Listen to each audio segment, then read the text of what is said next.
Well, hello fellas. I'm in a bit of a hurry, getting off to a car meet today, and I'm meeting somebody in a 1930 Chevrolet, and we'll join the ride and go there. A little late on time, but I figured might as well take the time and get you on that ride with the car which I have promised for ages on end. That's what you're about to witness.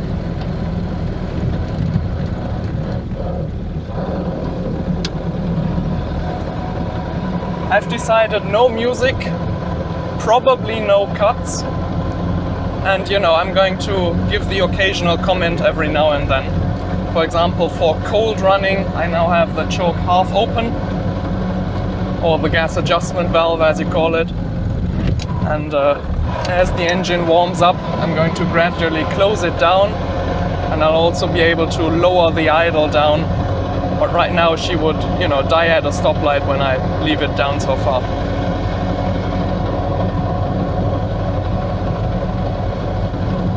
Again, the engine is still cold, so I'm keeping it around 20 miles per hour for now, and once I can be sure that the oil is everywhere it is supposed to be, then I can open her up for normal cruising speed.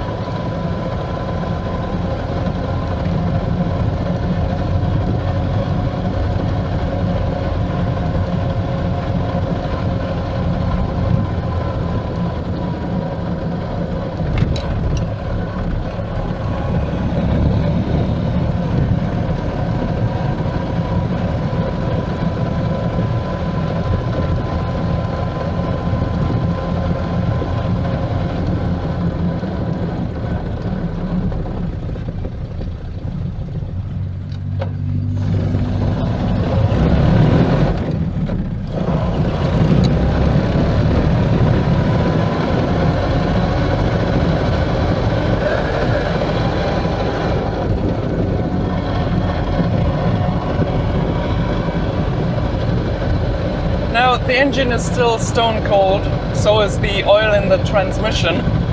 So right now I can shift this thing like any modern fully synchronized car without hesitating in between gears. And since it's not summer yet, we've got around, 12-15 degrees centigrade, I will not have to double clutch while upshifting ever. All it needs is a little hesitation in between gears, and since 1 and 2 are closer together than 2 and 3, I'm going to have to hesitate longer between 2 and 3 than I have to do for 1 and 2.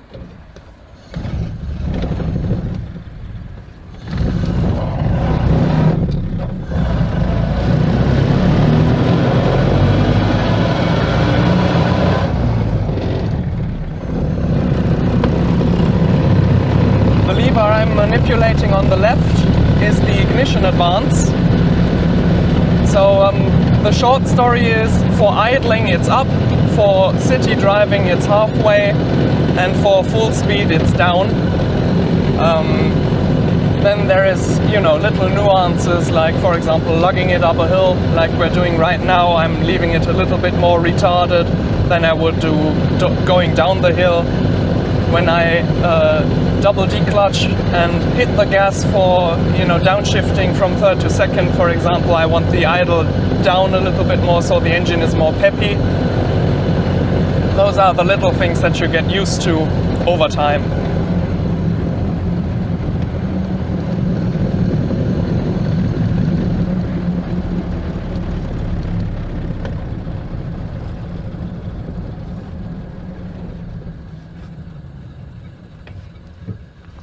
As you can see, the idle is now all the way down, and she idles just fine.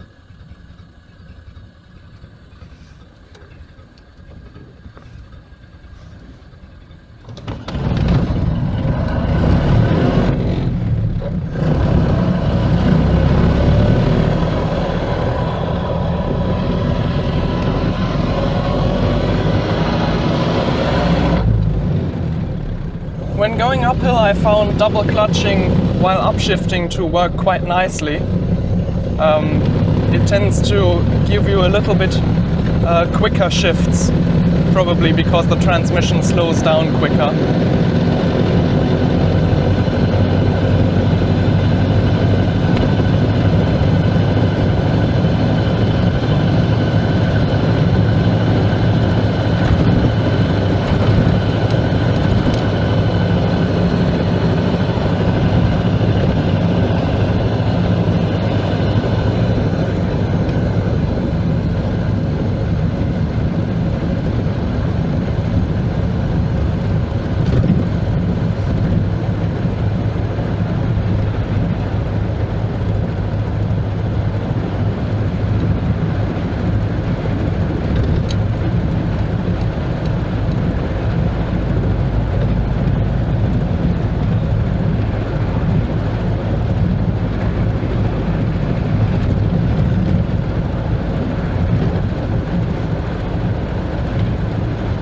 And this is about your average Model A cruising speed.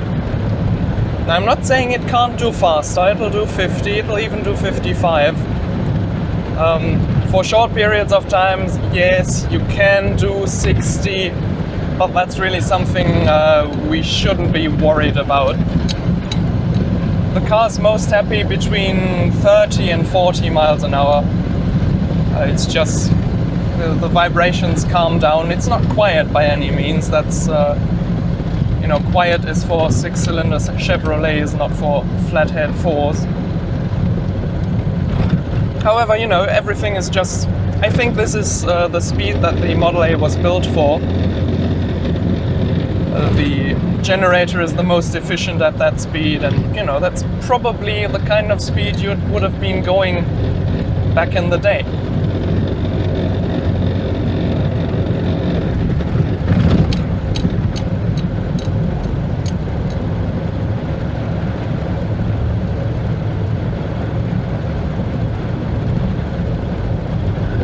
She's a very comfortable single-handed cruiser. You don't even need the full hand. You can do a finger if you want, or none at all, but I don't want to advise crooked stuff here.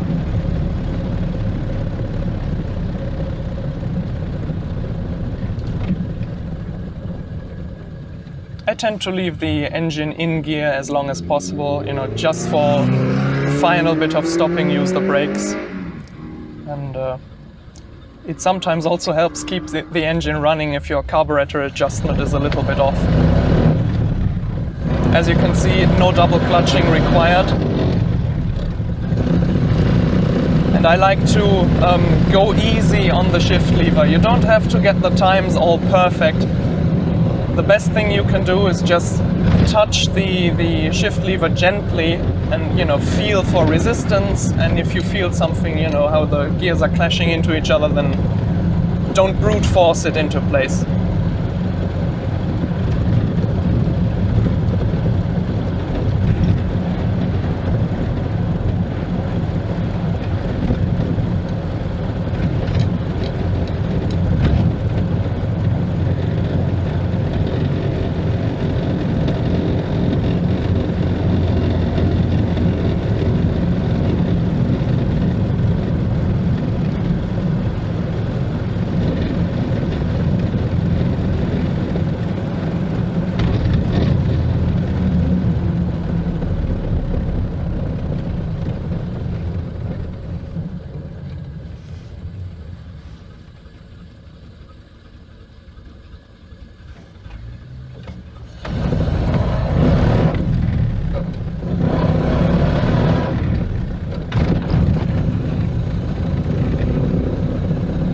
When you're going downhill, you can shift quicker than when going uphill, because as you take the car out of gear, it gets faster. And faster is generally what you do in a higher gear, so that just helps the gears meshing. It's the opposite way downshifting. So when you need the engine brake and downshift into second on a downhill, then you'll have to hit the gas quite a lot to get it into second. Meanwhile, going uphill, you just give it a quick flick, and that's all about it.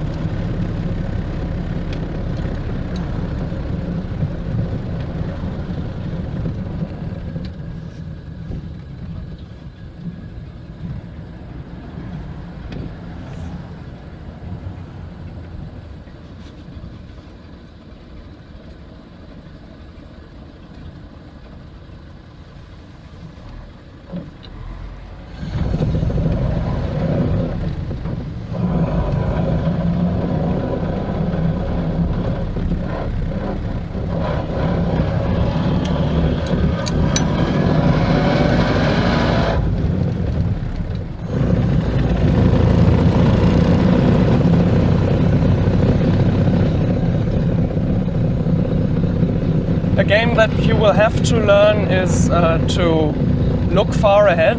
For example, I see the red traffic light, I'm trying to pull up to it in third and keep running, but it's not going to work this time. But you know, looking way ahead, what colors traffic lights are, what kind of brake lights come on. Things that you probably should do in any car just to, you know, keep the passengers comfortable and your gas mileage down, but you know, they're especially important on a car with skinny tires.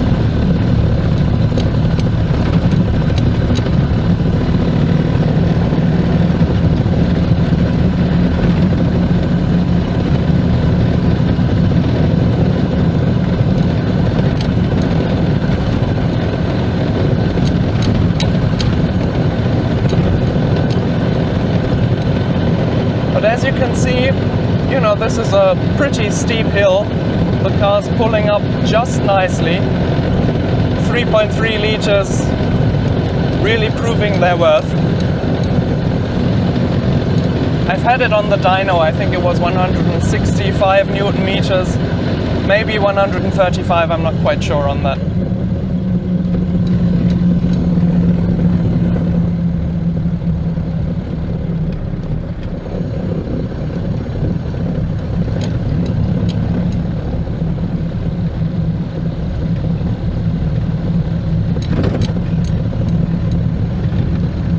Now the engine is slowly starting to produce heat that I can feel coming from the footwell and the floorboards.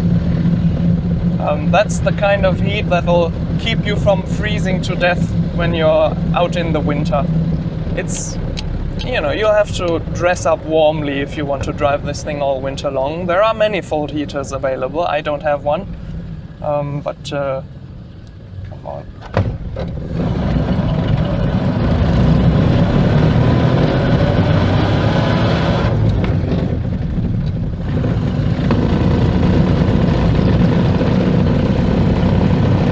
You know, if the outside temperature is above minus 10 degrees centigrade, then you'll survive. Just remember to have gloves on and a big coat, all the good stuff.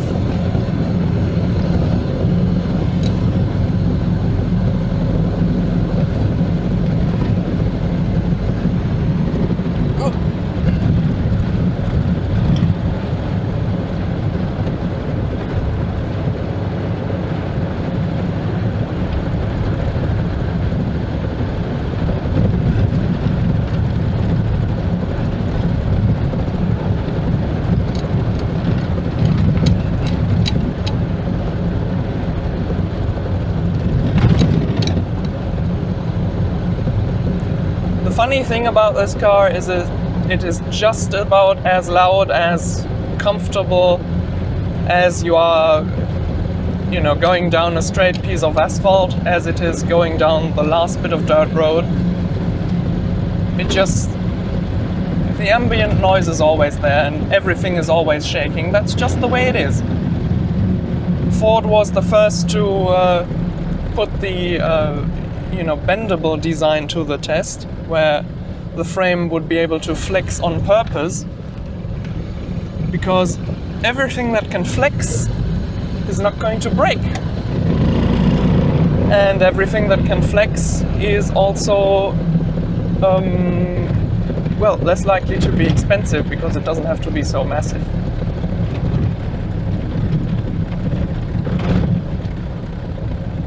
Slow down a little for the camera.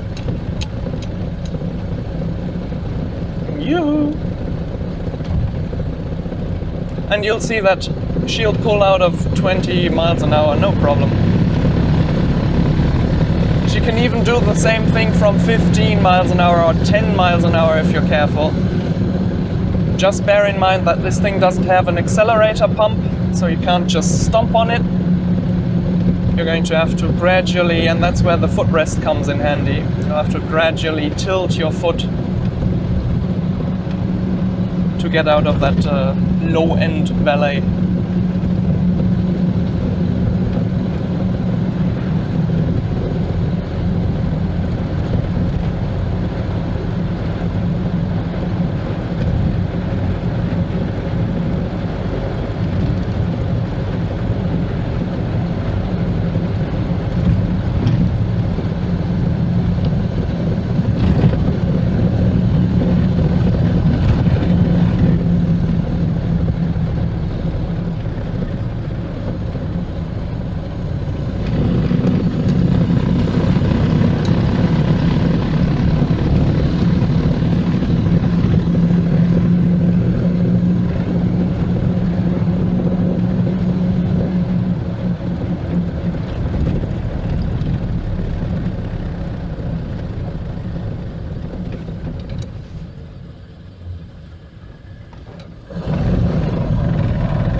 the transmission.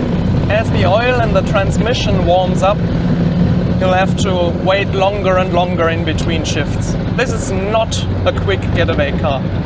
It just isn't. But you know, once you're rolling, and it's just so nice.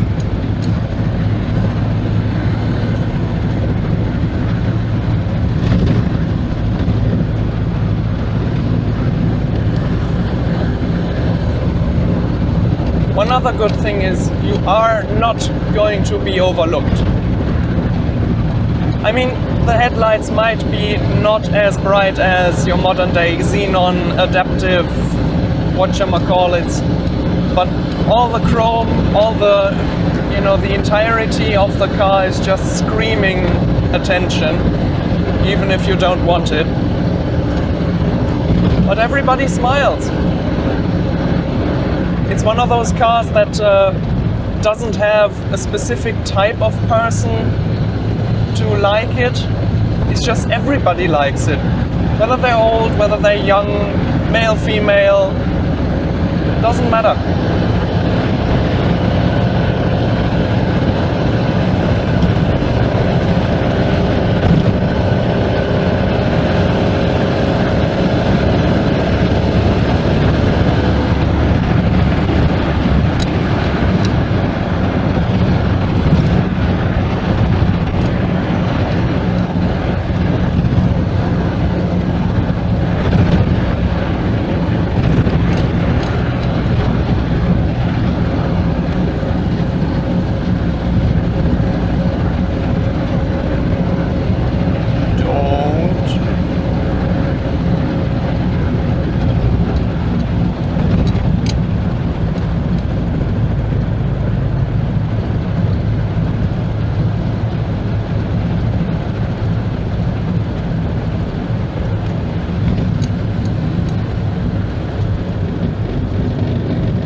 Now watch, all in third gear.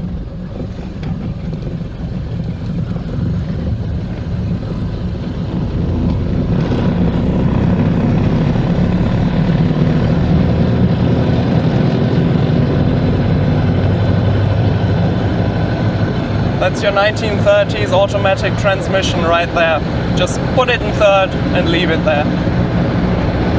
That's your cruise control.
Here's a shocker for you Americans.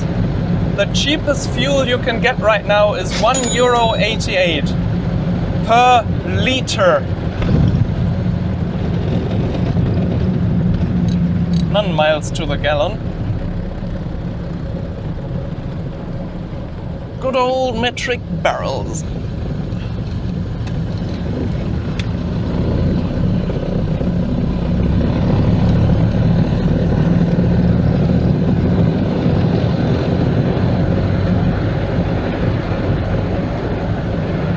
What I love about this car is how relaxed a driver it is. Once you get used to the ignition, and I didn't even have to get used to the non-synchronized transmission. It was just, it's a car that keeps on going and it keeps on, you know, being reliable and close friend. And if you know a little bit about what you're doing, then it just keeps getting better. So we're about approaching our meeting point, I think.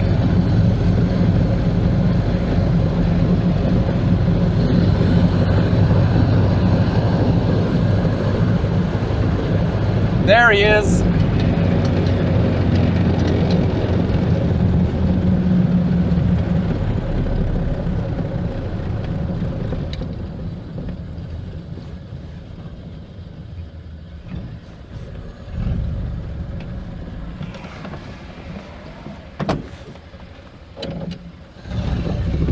Yeah.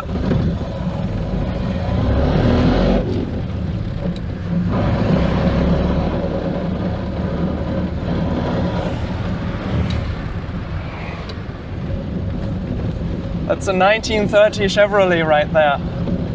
Isn't she beautiful?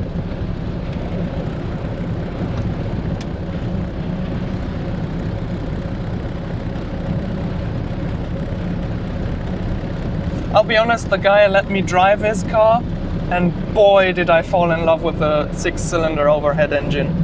It's just so much more quiet than this one is. The rear end is geared a little lower, but you know, so the engine is running a little faster at low speeds, but other than that, boy.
Open up the 1930s aircon a little.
upwards downwards jerking motion that you see is from the wheels not being exactly true to the axles. They are wire wheels welded in place, and after 90 years they, you know, tend to become a little bit inaccurate.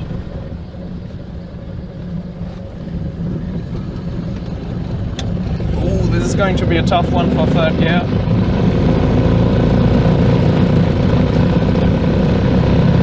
She's pulling it.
Comfy car too, despite this being no more than grandmother's couch.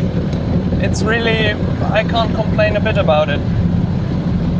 Our family wagon is a Ford Focus from 2006, and after 2 hours of driving my shoulder hurts and my arse feels like it's falling off. Not a bit in this one. What I do recommend for long high-speed tours though is earplugs. I have them right in the side pocket here. You know, when you're doing 50 flat out all the time, it's just you want to go to bed in the evening because you're so done for and you can't sleep because your ears are tingling. You know, that's the olden cars.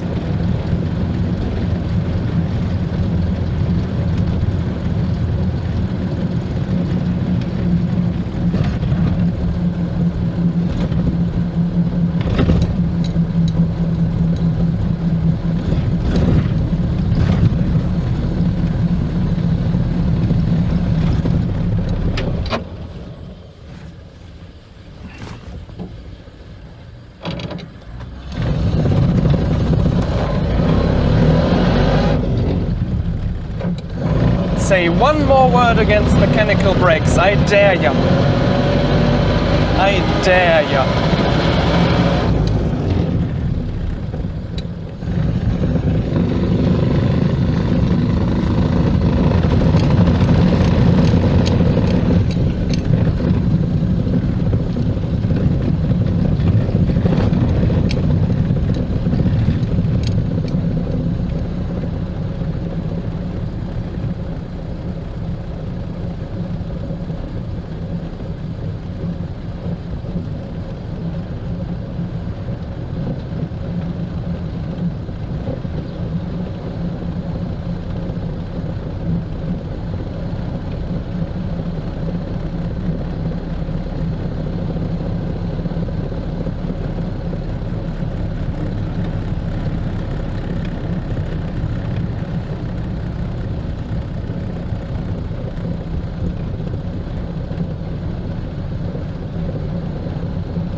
can see that the engine braking is phenomenal on this car.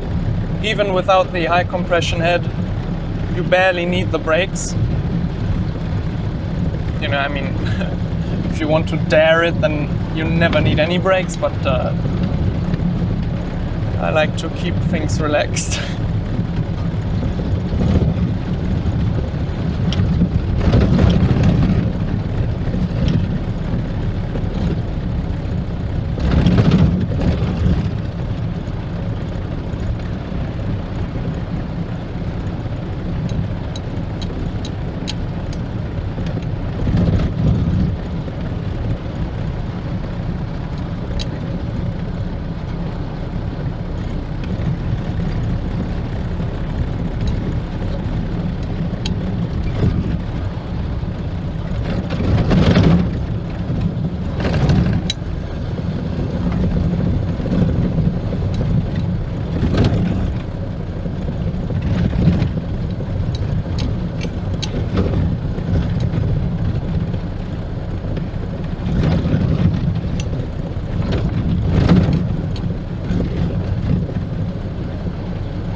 One of my hubcaps is about to fall off.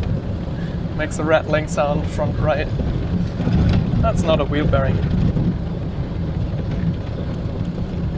Anyways, we're just about there. I'll see how the camera picks up the dark. Maybe we can return home in the evening with the camera on. You know, if the battery in the SD card is willing to do so. If she isn't, then I say thank you very much for watching, and hope you enjoyed, and see you guys next time. Bye!